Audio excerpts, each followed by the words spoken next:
السلام علیکم ورحمۃ اللہ وبرکاتہ۔ الحمد للہ نحمده ونستعینه ونستغفره ونؤمن به ونتوکل علیہ ونعوذ باللہ من شرور انفسنا ومن سیئات اعمالنا، من يهده الله فلا مضل له ومن يضلله فلا هادي له، ونشهد أن لا إله إلا الله وحده لا شريك له، ونشهد أن سيدنا ومولانا محمدا عبده ورسوله صلى الله عليه وسلم. أما بعد فأعوذ بالله من الشيطان الرجيم. بسم الله الرحمن الرحيم. يا أيها الذين آمنوا إذا تداينتم بدين إلى أجل مسمى فاكتبوه، وليكتب بينكم كاتب بالعدل، ولا يأب كاتب أن يكتب كما علمه الله فليكتب، وليملل الذي عليه الحق وليتق الله ربه ولا يبخس منه شيئا. صدق الله العظيم.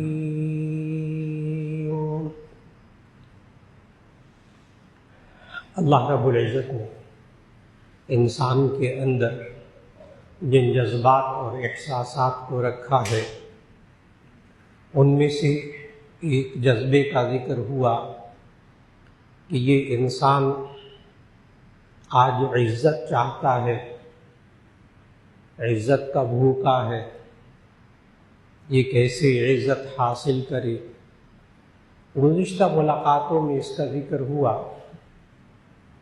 پھر اسی طرح انسان کی ایک جذباتی کیفیت یہ ہوتی ہے کہ دوسرے انسانوں سے محبت چاہتا ہے، نفرت سے بچنے کی کوشش کرتا ہے، اور یہ انسان کیسے وہ محبت حاصل کرے، اس کی طویل کیفیات سامنے آئیں. آج کی نشست میں انسان ایک اور چیز چاہتا ہے، اور جب تک وہ چیز انسان کے درمیان، گھر کے اندر، معاشرے میں، کاروبار میں، افراد میں موجود رہتی ہے، انسان کو سکون ملتا ہے. اور جب وہ چیز گھر میں ختم ہوتی ہے، کاروبار میں ختم ہوتی ہے، معاشرے کے اندر، خاندانوں کے اندر ختم ہوتی ہے، تو انسان بے چین اور بے سکون ہو جاتا ہے. اور وہ ہے آپس کا اعتماد. اگر شوہر بیوی پر اعتماد نہ کرے، بیوی شوہر پر اعتماد نہ کرے، ماں باپ بچوں پر، جوان بچوں پر اعتماد نہ کرے، جوان بچے ماں باپ پر اعتماد نہ کرے، جہاں ہم کام کرتے ہیں، خدمات انجام دیتے ہیں دفاتر کے اندر، وہاں بڑے کا چھوٹے پر اور چھوٹے کا بڑوں پر اعتماد نہ رہے. انسان کاروبار کرتا ہے، آپ چیزیں خریدتے ہیں دن بھر میں، کھانے کی، پینے کی، سبزیاں، دودھ، گوشت، آٹا. آپ بڑا اعتماد تلاش کرتے ہیں، کہاں سے اچھا دودھ ملتا ہے، پتہ نہیں کہاں سے چل کر کہاں سے دودھ لینے جاتا ہے. اعتماد. خالص کہاں ملتا ہے، گوشت کہاں خالص ملتا ہے، بڑی باتیں ہوتی ہیں آپس میں، سوچ سمجھ کر جاتے ہیں گوشت لینے کے لیے، پیچھے اعتماد ہوتا ہے. لوگ کہتے بھی ہیں وہ پیسے بہت لیتا ہے، وہ دودھ والا، وہ گوشت والا، وہ سبزی والا. یہ بندہ آگے سے کہتا ہے پیسوں کی کوئی بات نہیں، چیز تو اچھی دیتا ہے، اعتماد ہے.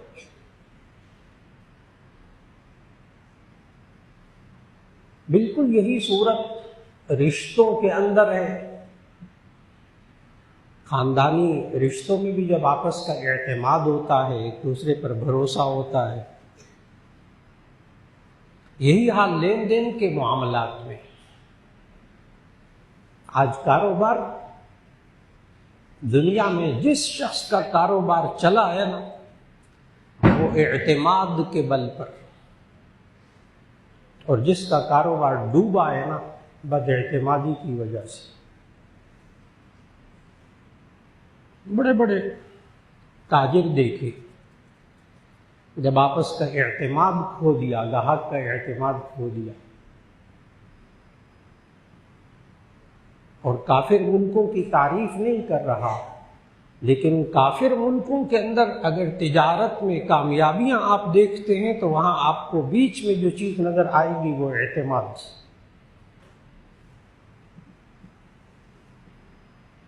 جو باہر چیز لکھی ہے وہی اندر ہوگی، اس کے خلاف نہیں ہو سکتا۔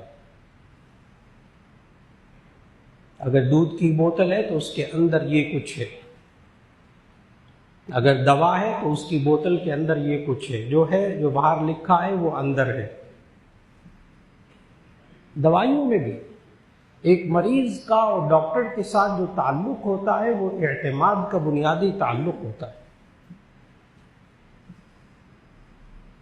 میں نے بتایا کہ ہماری زندگی اس پر گزر رہی ہے، لیکن اس زندگی کا اتنا بڑا ستون باہمی اعتماد، انسان اس کی کبھی فکر نہیں کرتا، کبھی کبھی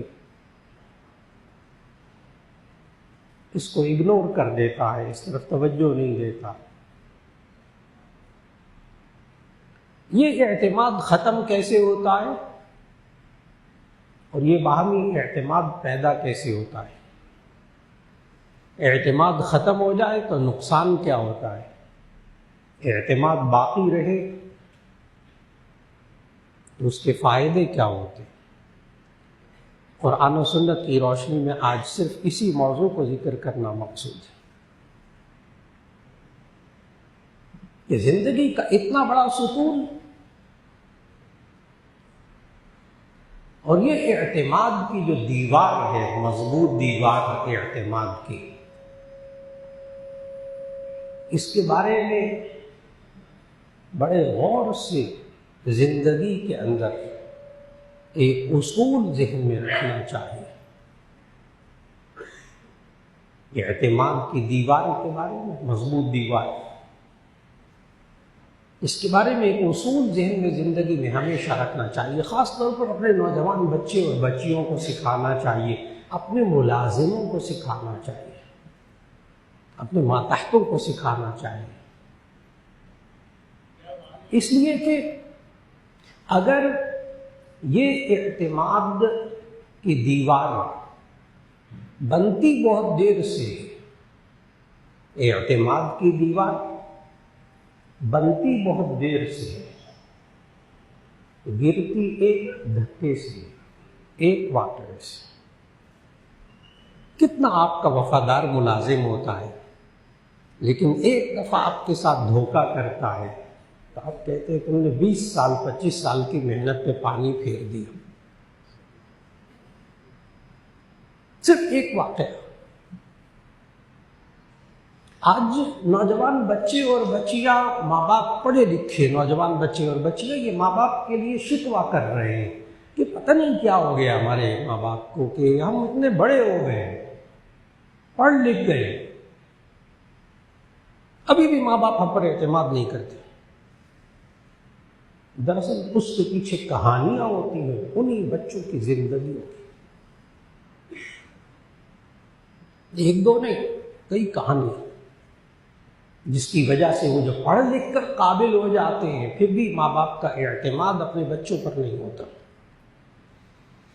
اور جو لوگ الحمدللہ معاشرے کے اندر جو لوگ اپنے بچوں پر، جوان بچوں پر اعتماد کرتے ہیں، بہت سی مثالیں موجود، آپ حضرات کے سامنے موجود، کہ جوان بچے پڑھ لکھ کے فارغ ہوئے اور ماں باپ ان پر اندھا اعتماد کرتے ہیں، بالکل صحیح اعتماد کرتے ہیں، وہ بچوں کے جوان ہونے پر اپنے کاروبار کی چابیاں ان کے ہاتھوں میں دے دیتے، چلا، یہ بھی مثالیں موجود ہیں۔ کب؟ جب ان ماں باپ نے ان کو بچپن سے لے کر جوان ہونے تک ان کو اعتماد سکھایا، بھروسہ کرنا سکھایا، اور جہاں کہیں واقعہ کوئی ایسا پیش آیا جس نے اعتماد کی دیوار کو گرانے کی کوشش کی، وہاں ماں باپ نے ان کو سیدھا کر دی، بیٹا یہ نہیں چلے گا، اپنے آپ کو ٹھیک کرو۔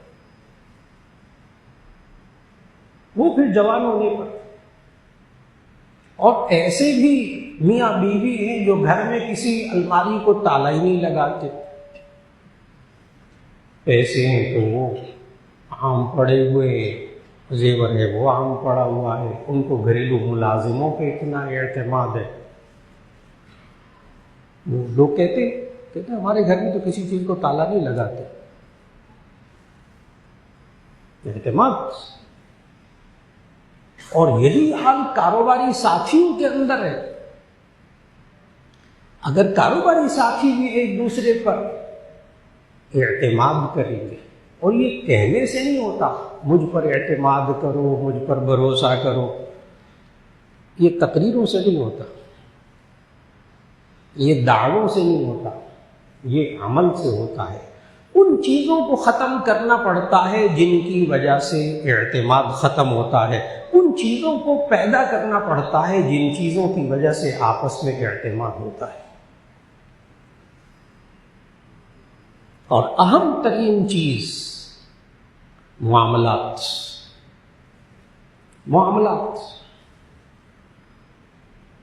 اگر میاں بیوی کے معاملات، مالی معاملات، لین دین کے معاملات درست ہوں گے، وہ ایک دوسرے پر اعتماد کریں گے۔ اگر بیوی کی نظر ہر وقت شوہر کے بٹوے پر ہوگی، کس طرح اس میں سے پیسے نکلواؤں، شوہر بھی بٹوا چھپا چھپا کے رکھے، اور اگر شوہر کی نظر بیوی کی چیزوں پر ہوگی، زیور پر، پیسے پر، وہ اپنے زیور اور پیسے کو چھپا کے رکھے گی، اس میرے شوہر کا پتہ کوئی نہیں ہے، کس وقت جا کے زیور بیچ لے۔ کیا یہ زندگی ہے؟ کیا یہ زندگی؟ یہ کیوں پیدا ہوا؟ ایک آدھ دفعہ نہیں ہوتا۔ شوہر کا جب مزاج سامنے آ جاتا ہے کہ یہ پکڑ کر بیچ دے گا، یہ چیز ہوا بھی نہیں لگنے دے گا، اعتماد ختم۔ تو معاملات کا درست کرنا، اور دین کے 5 شعبے ہیں، ایمانیات یعنی عقائد، عبادات، نماز، روزہ، زکوٰۃ، حج۔ عبادات۔ نمبر 3 معاملات، لین دین، جس کی آج بات ہو رہی ہے۔ نمبر 4 معاشرت، رہنا سہنا، کھانا پینا۔ نمبر 5 اخلاقیات، عادتیں انسان کی۔ بعض لوگ ایمانی قوت کمال کی، اللہ پر ایمان، بڑا پکا ایمان، متقی کمال کا، نمازیں 5 وقت باجماعت، ہر سال حج عمرہ، ماشاءاللہ، اخلاق بہت شاندار،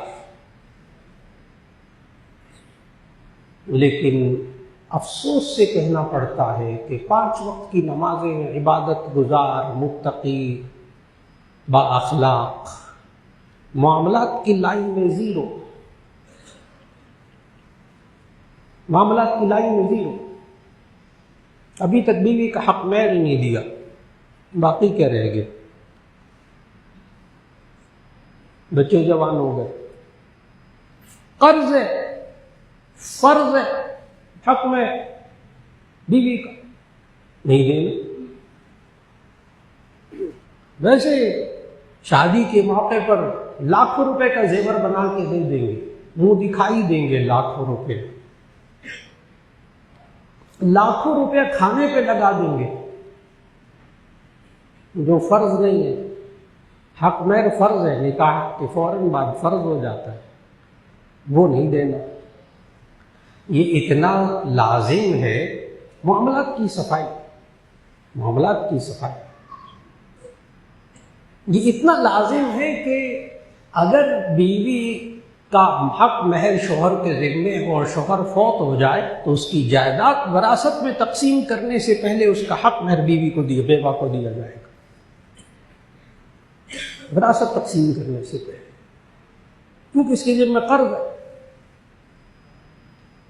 اور یہ قرض ایک ایسی چیز ہے کہ نبی صلی اللہ علیہ وسلم نے ارشاد فرمایا یغفر للشہید کل ذنب الا الدین، شہید کی شہادت کی وجہ سے ہر گناہ معاف ہو جاتا ہے، قرض معاف نہیں ہوتا، وہ دینا پڑے گا۔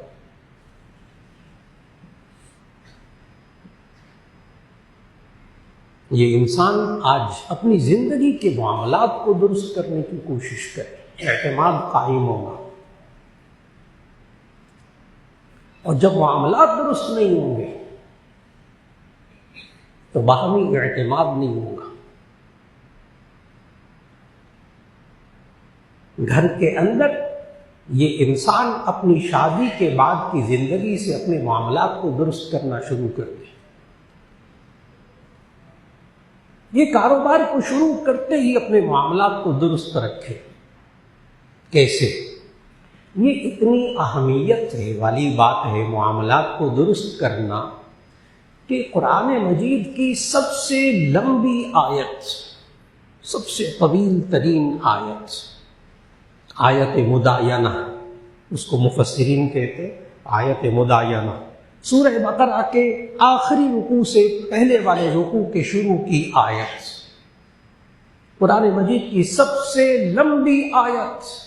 کیا عجیب بات نہیں ہے معاملات کے بارے میں؟ لمبی آیت نہ حج کے بارے میں، نہ نماز کے بارے میں، نہ زکوٰۃ کے بارے میں، نہ روزے کے بارے میں، سب سے لمبی آیت معاملات کے بارے میں۔ اتنی اہمیت اللہ نے دی قرآن کے اندر۔ نبی صلی اللہ علیہ وسلم نے اپنے معاملات کو اتنا صاف رکھا۔ معاملات کو صاف رکھنے کے لیے دو خوبیاں، دو بنیادی خوبیاں،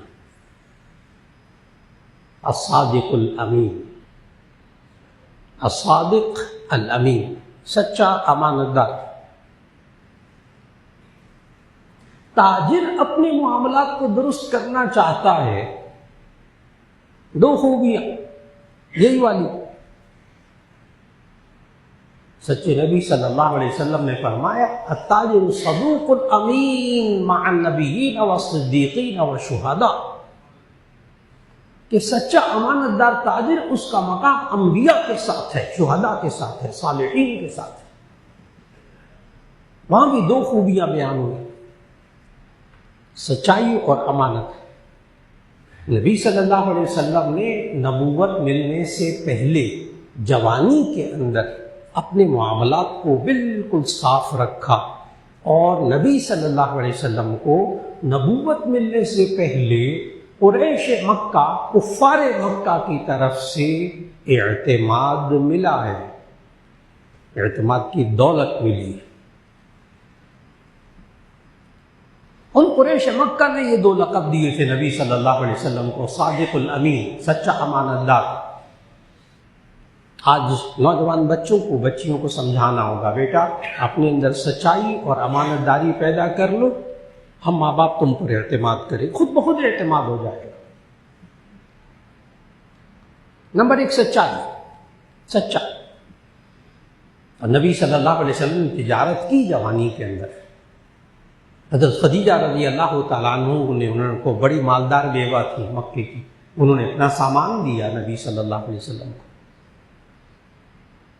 تجارت کے لیے، ساتھ اپنا غلام میسرہ بھی لگا دیا۔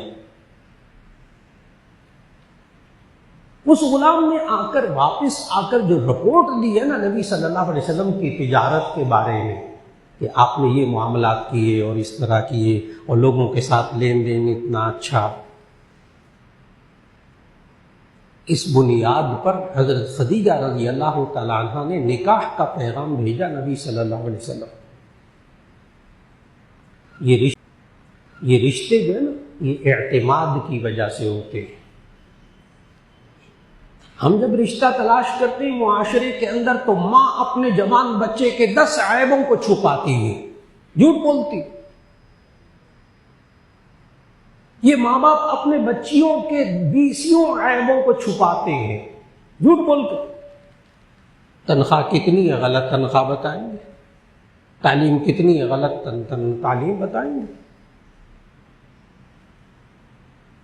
جب اس کی بنیاد اس رشتوں کی جھوٹ پر ہوگی، آگے اعتماد کہاں تلاش کریں گے؟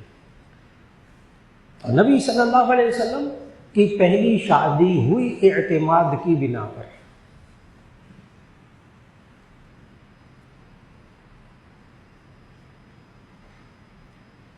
اور پھر نبی صلی اللہ علیہ وسلم جب نبوت کا اعلان کر دیا،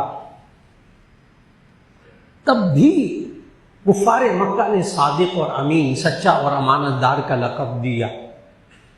کیا عجیب بات نہیں لگتی جب آپ تاریخ پڑھتے ہیں کہ ہجرت کے موقع پر نبی صلی اللہ علیہ وسلم جب مکہ سے ہجرت کر کے تشریف لائے تو رات کو حضرت علی کرم اللہ وجہہ کو اپنے بستر پر اپنے گھر میں چھوڑ کر آئے تھے کہ آپ بعد میں آ جانا، دراصل میرے پاس ان قریش مکہ نے امانتیں رکھوائی ہیں تو وہ واپس دے کر پھر آ جانا۔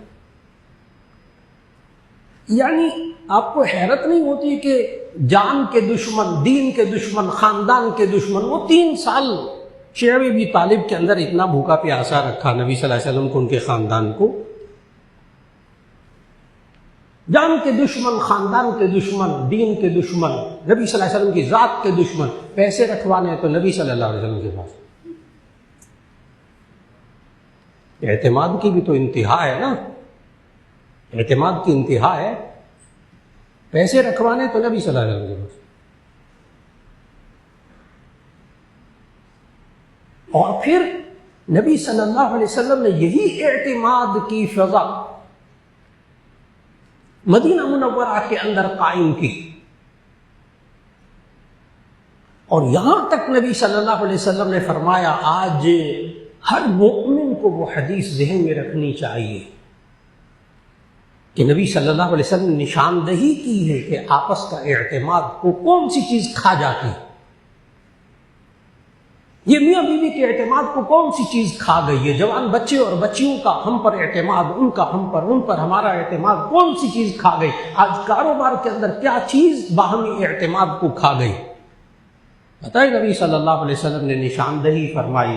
نبی صلی اللہ علیہ وسلم نے فرمایا یطبع المؤمن علی الخلال كلها الا الكذب او الخیانہ،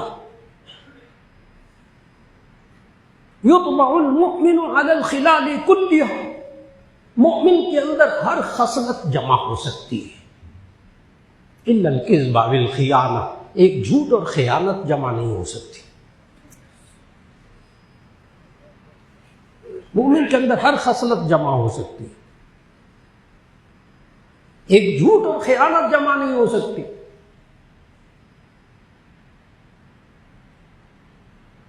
وہ صحابی جو نبی صلی اللہ علیہ وسلم کے پاس آئے اور آ کر کہا یا رسول اللہ میرے سے بہت زیادہ گناہ ہو گئے، میں کیا کروں، گناہ نہیں چھوٹتے میرے سے۔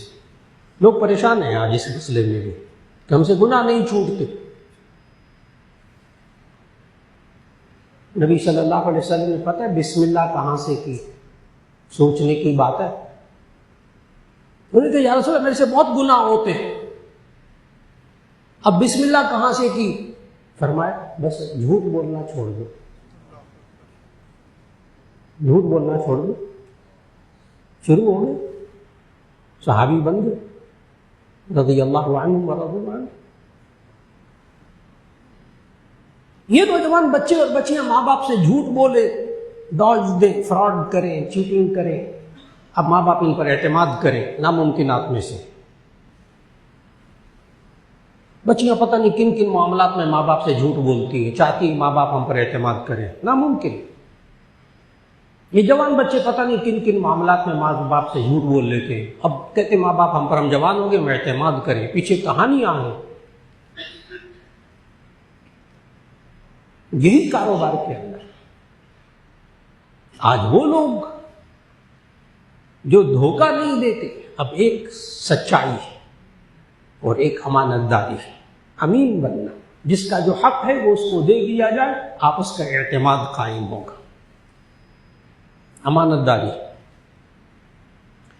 ایک ہے امانت، ایک ہے دیانت، اور دونوں کی ضد ہے خیانت. امانت اور دیانت میں فرق ہے. بولا کٹھا ہی جاتا ہے امانت اور دیانت، اور یہ دونوں میں سے ایک کم ہو تو اعتماد ختم ہو جاتا ہے. امانت کہتے ہیں کسی کا حق دوسرے کے پاس ہو تو اس کو امانت کہتے ہیں. وہ روپے پیسے بھی ہو سکتے ہیں، وہ کوئی بات بھی ہو سکتی ہے، وہ کوئی چیز بھی ہو سکتی ہے. کسی کا حق دوسرے کے پاس ہو تو اس کے پاس وہ بات بطور امانت ہے، وہ چیز بطور امانت ہے. اور جب وہ چیز واپس مانگے، وہ پیسے واپس مانگے، اب وہ نہ دے تو یہ ہے بددیانتی. اور وقت پہ دے دے، مانگنے پر دے دے، پورے پورے دے دے، تنگ نہ کرے، ٹال مٹول نہ کرے، یہ ہے دیانت. اور دونوں کی ضد، دونوں کا اپوزٹ خیانت، کرپشن. جب کاروبار میں کرپشن آتی ہے، میاں بیوی میں کرپشن آتی ہے، جوان بچے بچیوں میں کرپشن آتی ہے، جب دوستوں میں کرپشن آتی ہے، جب پارٹنرز میں آپس میں کرپشن آتی ہے، یعنی خیانت. سب سے پہلے جو دیوار گرتی ہے نا، وہ اعتماد کی دیوار گرتی ہے. سب سے پہلے جو چیز ختم ہوتی ہے وہ اعتماد ختم ہوتا ہے، بھروسہ آپس میں. خلاص اب جتنی مرضی وہ دعوتیں کرتا رہے، جتنے مرضی وہ ہدیے دیتا رہے، جتنا مرضی وہ خوش کرنے کی فکر کرتا رہے. آج ہم دوبارہ باہمی اعتماد کو کیسے قائم کر سکتے ہیں، میاں بیوی کیسے قائم کر سکتے ہیں؟ میں بتا رہا ہوں ہمیں بہت چھوٹی چھوٹی اکائیوں پہ چلنا پڑے گا. کوئی ایسی باتیں نہیں جو ناقابل عمل ہو، سب قابل عمل ہے. یہ میاں بیوی کو آپس میں سچائی کو قائم کرنا ہوگا، کاروبار میں سچائی کو قائم کرنا ہوگا. آج انسان کو امین بننا پڑے گا، امانت دار بننا پڑے گا. جس نے جو پیسے رکھوائے، چیز رکھوائی، اس کے لیے یہ امانت دار ہے. اور جب دینے کا وقت آئے تو یہ دیانت دار ہو، اس کے اندر امانت بھی کمال کی ہو، دیانت بھی کمال کی. آج کاروبار کے اندر، فیکٹریوں کے اندر، ہمارے معاشرے کے اندر انسان جو کماتا ہے نا، انسان جو کماتا ہے زندگی گزارنے کے لیے، اس کے دو طریقے ہیں. ایک ہے تجارت اور ایک ہے اجرت. دو طریقے ہیں کمانے سے، بس تجارت یا اجرت. ہر شخص اسی طرح ہی پیسے کماتا ہے. دو ہی طریقے. تجارت مال کا مال سے تبادلہ کرنا یا مال کا پیسوں سے تبادلہ کرنا، یہ ہے تجارت. اور اجرت کہ انسان اپنی خدمات پیش کر دے، اس کے بدلے میں پیسے لے لے، تنخواہ لے لے. یہ جتنے ملازمین ہوتے ہیں یہ اجرت پہ کام کرتے، کوئی مہینے کا، کوئی دیہاڑی کا، کوئی ہفتے کا، کوئی خاص کام کا خدمات پیش کرتے. ہم اس کو مزدور کہتے ہیں، محنت کرنا کہتے ہیں. اور جن قوموں نے اپنے مزدوروں کی اجرت وقت پر دی، یعنی کام کرنے والے، محنت کرنے والوں کی اجرت وقت پر دی، تو انہوں نے دیانت داری کا مظاہرہ کیا. دیانت جس کی امانت ہے اس کو بر وقت دے دینا، یہ دیانت ہے. آج فیکٹری کے مالکان پر ملازمین کا اعتماد نہیں، اور ملازمین کا ان فیکٹری والوں پر اعتماد نہیں۔ 3 مہینے 4 مہینے کی تنخواہیں کھائی ہوئی ہیں، روکی ہوئی ہیں، نہیں دینا، روکی ہوئی ہیں، نہیں دینا، نہیں دینا، ظلم کے انتہا، اور باہمی اعتماد نہیں ہے، اعتماد نہیں، اور ظاہر ہے ناجائز حرام۔ اور پھر جو دوسری طرف وقت پہ آنا، پورا کام کرنا، یہ ان محنت کرنے والوں کے پاس بات بطور امانت ہے۔ وہ وقت پہ نہ آئیں گے، نہ وقت پہ کام کریں گے، چھٹیاں بے جا کریں گے، مالک کی چیز بگڑتی ہے، بگڑ جائے، نقصان ہوتا ہے، ہو جائے، اس کو اپنی تنخواہ سے غرض ہے، اس کے اندر وہ خلوص، وہ دیانت، وہ امانت داری، کیونکہ جو مالک کے حقوق ہیں وہ مزدور کے پاس، محنت کرنے والے کے پاس، ملازم کے پاس وہ بطور امانت ہے۔ آج کافر قوموں کے اندر، جن ممالک کے اندر تجارت کے اندر امانت اور دیانت ہے، اور ملازم اور عاجل اور اجیر کے اندر آپس کا اعتماد ہے، تو وہ معاملات کو درست کرنے کی وجہ سے ہے۔ میں نے کہا کافر ملکوں میں سوچا نہیں جا سکتا کہ یہ کسی کے پیسے دبائے گا، سوچا نہیں جا سکتا یہ کسی کی اجرت کھا لے گا۔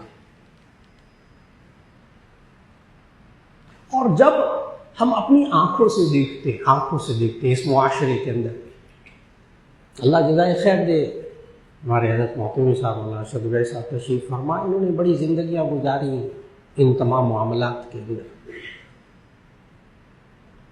اس وقت جامعہ اشرفیہ کے صرف ماہانہ جو صرف تنخواہیں ہیں نا، وہ 1,45,00,000 سے اوپر صرف تنخواہیں ہیں، 35 شاخیں، 6,000 سے زیادہ بچے بچیاں پڑھ رہے ہیں۔ کیا آپ یقین کریں گے کہ ہر فکر ہر مہینے کی 1 تاریخ کو ہر مدرس، ہر ملازم کے اکاؤنٹ میں تنخواہ پہنچی ہوئی ہوتی ہے۔ مالیات کے ذمہ دار بھی تشریف فرمائے، وہ بھی سب چیزیں دیکھتے ہیں، فکر جس کا جو حق ہے اس کو دے، بر وقت دے۔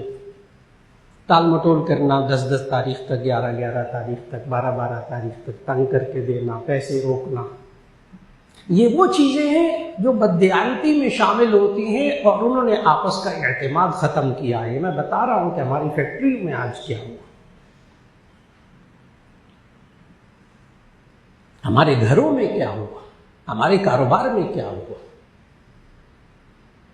نمبر 1 سچائی، نمبر 2 امانت داری، نمبر 3 دیانت داری۔ اب میں وہ چیزیں بتا رہا ہوں جن سے اعتماد بحال ہوتا ہے، اور ساتھ ساتھ وہ چیزیں بتا رہا ہوں جن سے اعتماد ختم ہوتا ہے، جھوٹ سے ختم ہوتا ہے، خیانت بددیانتی سے ختم ہوتا ہے۔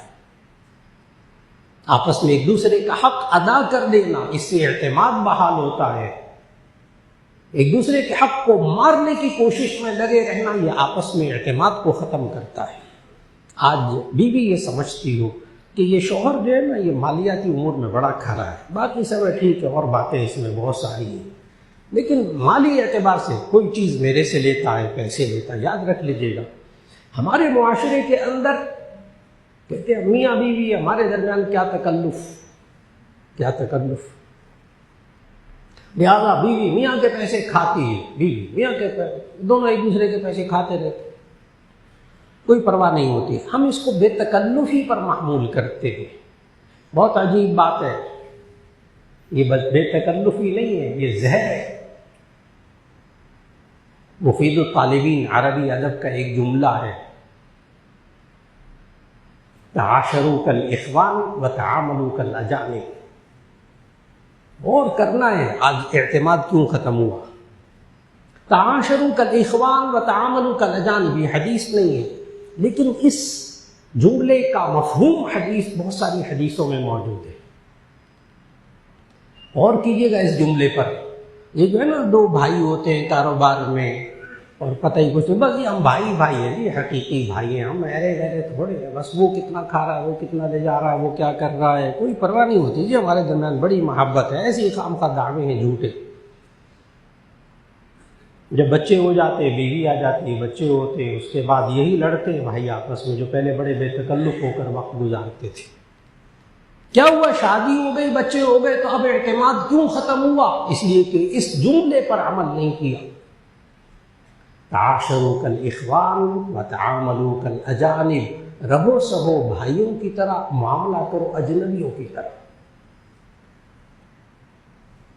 رہو سہو بھائیوں کی طرح، رہنا سہنا کھانا پینا خوب کرے بھائیوں کی طرح، معاملات کرے اجنبیوں کی طرح، چاہے باپ بیٹا ہو اور چاہے دو حقیقی بھائی ہو، ایک کاروبار پہ ہے، الگ ہے، کچھ معاملات کی بات آ گئی، میں کون تو کون، خلاص اجنبی بن جائے۔ پیسے لیے تھے آپ نے، ادا کرے، قرض لیا تھا آپ نے، ادا کرے۔ قرض کے لین دین میں بھائیوں والا معاملہ نہیں، اجنبیوں والا۔ اب غور سے جملہ سنیے گا، تعاشروا کالاخوان وتعاملوا کالاجانب، رہو سہو بھائیوں کی طرح، معاملہ کرو اجنبیوں کی طرح۔ ہمارے معاشرے میں پتہ کیا ہو رہا ہے؟ معاملہ کرتے ہیں بھائیوں کی طرح، رہتے ہیں اجنبیوں کی طرح۔ الٹ ہو گیا، سارا الٹ ہو گیا۔ معاملات کرتے ہیں بھائیوں کی طرح اور رہتے ہیں اجنبیوں کی طرح۔ اور جب معاملات درست ہوتے ہیں پھر بھائیوں کی طرح رہنا آسان ہوتا ہے۔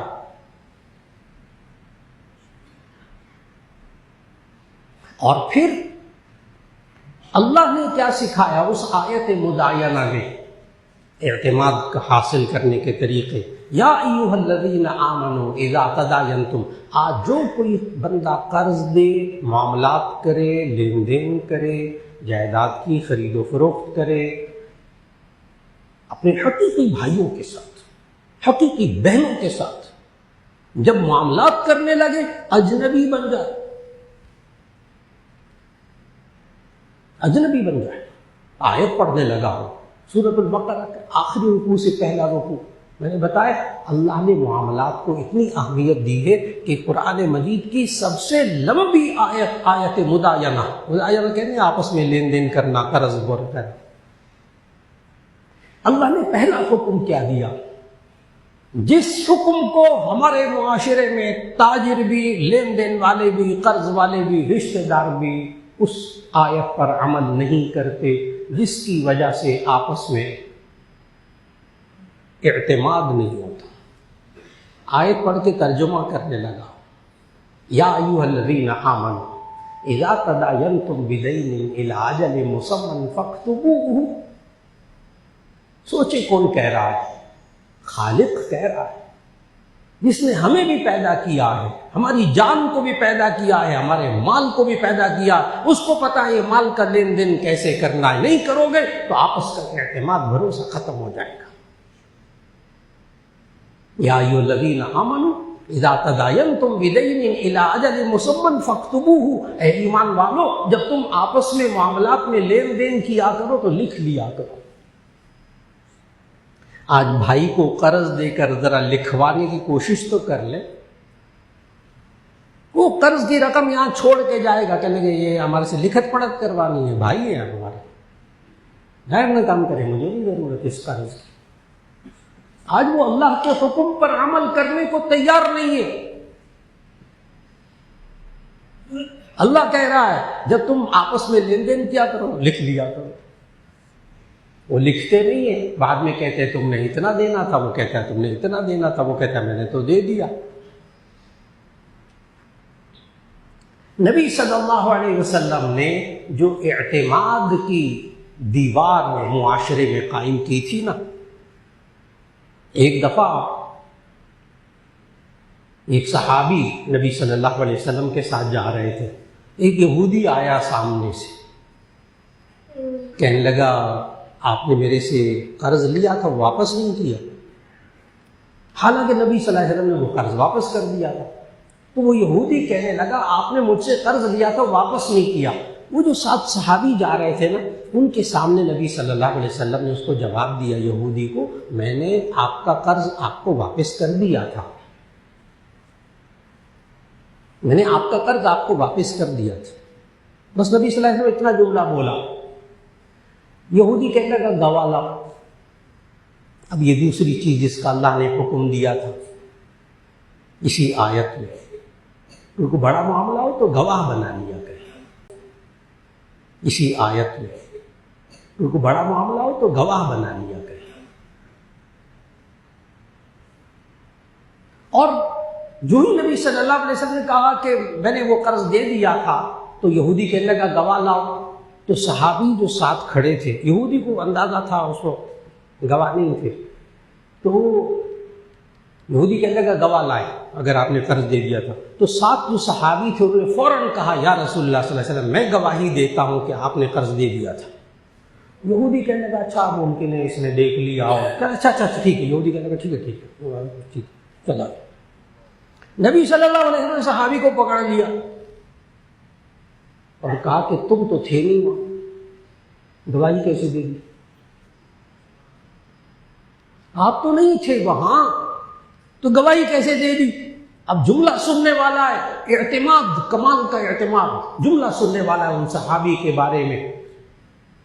نبی صلی اللہ علیہ وسلم جب کہا نا آپ تو نہیں تھے وہاں جب میں نے دیا، تو ان صحابی کا جملہ غور سے سنیے گا۔ صحابی نے کہا یا رسول اللہ صلی اللہ علیہ وسلم، اگر میں نے اپنی آنکھوں سے آپ کو وہ قرض دیتے ہوئے دیکھا ہوتا تو مجھے اتنا یقین اعتماد نہ ہوتا جتنا آپ نے ابھی فرمایا کہ میں نے دے دیا، مجھے اندھا ایمان یقین ہو گیا کہ آپ نے دے دیا، اس بات پر میں نے گواہی دی تھی۔ اتنا اعتماد کہ آپ نے جو فرمایا وہ سچ کہا۔ کاش کہ یہ اعتماد آج اتنا میاں بیوی میں آ جائے کہ بیوی یہ سمجھتی ہو میرا شوہر باقی سب کچھ ٹھیک ہے لیکن بولتا سچ ہے، آج تک اس نے مجھے زندگی میں کبھی جھوٹ نہیں بولا۔ اور بیوی کے بارے میں شوہر بھی یہ سمجھتا ہو کہ آج تک اس نے جھوٹ نہیں بولا، باقی تو بڑے لڑتی بڑھتی رہتی ہے لیکن یہ جھوٹ کبھی نہیں بولا، اس نے کبھی خیانت اس نے نہیں کی۔ اعتماد کیسے قائم ہوتا ہے؟ یہ انسان جب بھی معاملات کرے گواہی قائم کر لے۔ اللہ نے یہ بھی اس آیت میں حکم دیا کہ 2 گواہ قائم کرے۔ چھوٹا موٹا معاملہ ہو تو اس کے لیے پابندی کی ضرورت نہیں، بڑا معاملہ ہے، لاکھوں کا معاملہ ہے، کاروباری معاملہ ہے، اس پر باقاعدہ قانونی تقاضے پورے کیے جائیں۔ آج ہمارے معاشرے میں جو قانونی تقاضے پورے نہیں کرتے اس کی وجہ سے بھی اعتماد ختم ہوتا ہے۔ لیکن جب کاروبار میں لکھ لیا جاتا ہے، گواہ قائم کر لیے جاتے ہیں، اللہ پھر آپس کا اعتماد عطا فرماتا ہے۔ آج معاشرے کے اندر اعتماد قائم کرنے کے لیے ہمیں اپنے آپ کو بدلنا ہوگا، جیسے نبی صلی اللہ علیہ وسلم نے بدلا۔ اگر یہ تاجر آج ناپ تول میں کمی کر رہا ہے تو ایسی صورت میں آپس کا اعتماد ختم ہو جائے گا، اور اگر یہ تاجر ناپ تول میں کمی نہیں کر رہا بلکہ زیادہ دے رہا تو ایسی صورت میں اعتماد قائم کر رہا۔ نبی صلی اللہ علیہ وسلم یہ جو نا ڈنڈی مار کے پیسے کما لینا، کما لے گا پیسے، کما لے گا، ممکن ہے گھر بھی بنا لے، بلڈنگیں بھی بنا لے، جھوٹ بول کر، خیانت کر کے، ڈنڈی مار کے، لیکن پتہ ہے ایک چیز کھو دی اس نے، اور وہ ہے اعتماد، وہ ہے اعتماد۔ آج بھی پاکستان کے اندر ایسی کمپنیاں، ایسے ادارے آپ سب کے ذہنوں میں موجود ہیں جنہوں نے اپنی کوالٹی کو برقرار رکھا، جنہوں نے اپنی کوانٹٹی کو، اس کی مقدار کو کمال کر رکھا۔ آج آپ لوگ بھی ان کمپنیوں پر آنکھیں بند کر کے اعتماد کرتے ہیں۔ صرف انہوں نے کوالٹی کو، اس میں ملاوٹ نہیں کی۔ تو اعتماد کو ختم کرنے والی ایک اور چیز دھوکہ، دھوکہ، ملاوٹ۔ کیا مصیبت ہے کہ ہمارے معاشرے میں اب میڈیکل اسٹور پہ دوا خرید رہے ہیں اس دوا کے بنانے والے پر بھی اعتماد نہیں، اس دوائی پر بھی اعتماد نہیں، بیچنے والے پہ بھی اعتماد نہیں۔ کام کیا ہو گیا؟ اتنا گر گئے، اتنی پستی میں چلے گئے انسان۔ لیکن آپ اب بھی جانتے ہیں وہ کمپنیاں دوائیوں والی جن کے بارے میں ڈاکٹر بھی کہتے ہیں، دیانتدار ڈاکٹر بھی کہتے ہیں کہ نہیں یہ بالکل ٹھیک دوا ہے، یہ بالکل اس کمپنی کی فلاں، وہ دھڑا دھڑ ان کمپنی کی دوائیاں خریدی جا رہی ہیں۔ اور وجہ کیا ہے بیچ میں؟ اعتماد۔ آج کا موضوع اعتماد۔ اور نبی صلی اللہ علیہ وسلم نے جب مدینہ طیبہ میں تشریف لائے نا نبی صلی اللہ علیہ وسلم، تو اس وقت اس کا نام یثرب تھا۔ یثرب یہ نام مدینہ شریف کا پرانا نام قرآن مجید میں بھی ہے، یا اہل یثرب لا مقام لکم فارجعوا۔ تو یثرب میں جب نبی صلی اللہ علیہ وسلم تشریف لائے تو یہ لوگ ناپ تول میں ڈنڈی مارتے تھے۔ اس علاقے کے لوگ قوم شعیب والی چیز میں مبتلا تھے۔ قوم شعیب قرآن مجید میں اللہ تعالیٰ نے اس قوم کا سب سے بڑا عیب یہی بتایا تھا، ڈنڈی مارنا، ناپ تول میں کمی کرنا، دھوکہ دینا۔ نبی صلی اللہ علیہ وسلم جب یثرب میں آئے ہجرت کر کے، مدینے کا پرانا نام، وہاں یہ لوگ یہ کرتے تھے، دھوکہ دینا، ڈنڈی مارنا عام بات تھی۔ نبی صلی اللہ علیہ وسلم نے اس معاشرے میں اعتماد کیسے قائم کیا؟ یاد رکھ لیجیے گا، ایک ہے عدل، ایک ہے احسان۔ ان دو لفظوں کو ہلکا سا سمجھا کے میں بات کو مکمل کرنے لگا ہوں کہ عدل کا معنی ہے برابر کرنا، جس کا جو حق ہے وہ اس کو دے دینا، اور احسان یہ ہے کہ جتنا حق ہے اس سے زیادہ دے دینا۔ اس بات کو سمجھ کر پھر نبی صلی اللہ علیہ وسلم نے مدینے میں تجارت پر اعتماد کیسے قائم کیا۔ جامع ترمذی جلد ثانی میں ارشاد نبوی ہے، چھوٹا سا دو لفظ ہے، دو لفظوں کا جملہ ہے۔ نبی صلی اللہ علیہ وسلم نے وہ دو لفظوں کا ان بازاروں کے اندر قانون بنا دیا، اس کو عدل کا نہیں، احسان کا۔ اور وہ جملہ پتہ کیا ہے؟ آج اگر کوئی تاجر اعتماد کرنا چاہتا ہے، اور وہ جملہ یہ ہے کہ مدینے والوں کو ایک سبق سکھایا نبی صلی اللہ علیہ وسلم نے، زن وارجح، بس بات وہی ہو گئی، زن وارجح، زن تولو، وزن یزن سے امر کا صیغہ، زن تولو ورجح، جھکتا ہوا تولو۔ آج بھی مدینے والے سارے یہ کام کرتے، دیں گے آپ کو سودا تو جھکتا ہوا دیں گے، زیادہ دے دیں گے۔ آج کوئی کر کے تو دیکھے، سبزی والا ہر ایک گاہک کو جو دے تو ذرا جھکتا ہوا تول کر دے۔ آج گوشت والا کر کے تو دیکھے، اس کی دکان پہ لائنیں لگی ہوئی ہیں، آج جو کر رہے ہیں وہاں لائنیں لگی ہوئی ہیں، صرف اعتماد۔ آج کا موضوع کہ ہمارے گھر کے حالات درست تب ہوں گے جب ہم وہاں اعتماد کو مضبوط کریں گے۔ میاں بیوی کا رشتہ تب مضبوط ہوگا جب باہمی اعتماد مضبوط ہوگا۔ آج ہمارے جوان بچے اور بچیوں میں آپس کا اعتماد تب ہوگا جب آپس میں بھروسہ، جب آپس میں ان تمام چیزوں کو چھوڑیں گے جن سے اعتماد ختم ہوتا ہے، ان تمام اصولوں کو اپنائیں گے جن سے اعتماد پیدا ہوتا ہے۔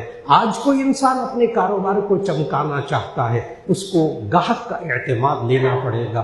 جھوٹ چھوڑ کر، دھوکہ چھوڑ کر، ملاوٹ چھوڑ کر، سب چیزوں کو چھوڑ کر اعتماد کی دیواروں کو، اللہ ہمارے معاشرے کے اندر مایوس نہ ہوئیے گا۔ اچھا، اس لیے کہ کافروں نے تو ان باتوں پر عمل کر کے اپنے ملکوں میں اعتماد قائم کر لیا، مسلمان کیوں نہیں کر سکتا؟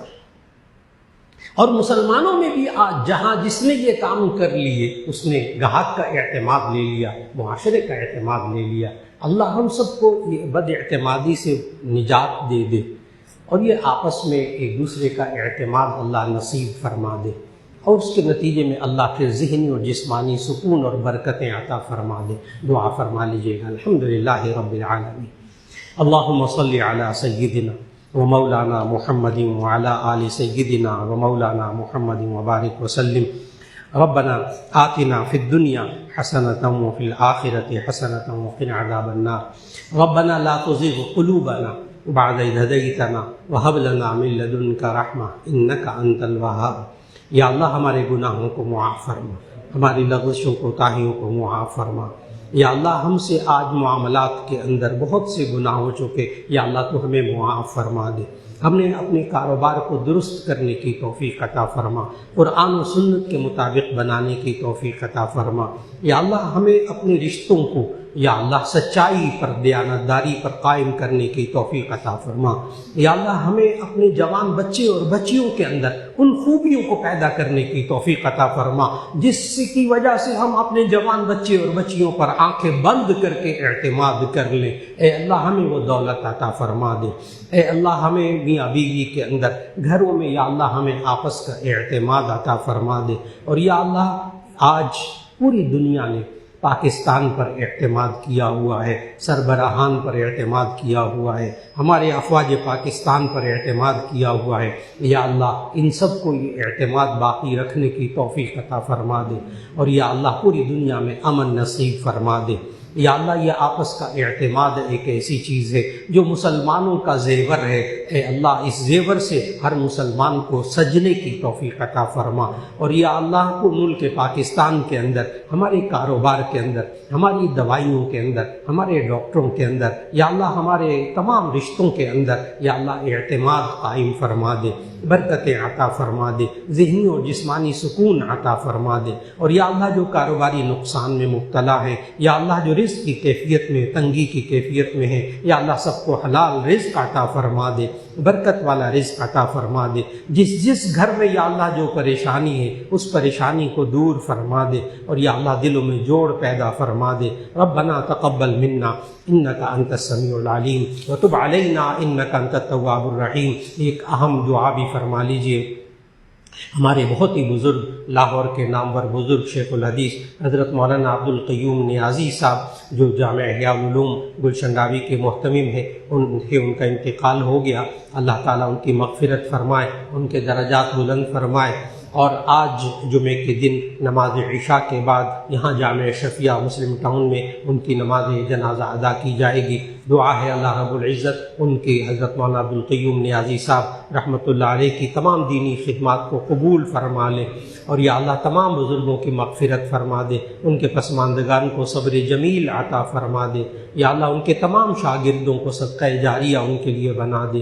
ربنا تقبل منا انک انت السمیع العلیم وتب علینا انک انت التواب الرحیم، وصلی اللہ تعالی علی خیر خلقہ محمد وآلہ واصحابہ اجمعین برحمتک یا ارحم الراحمین۔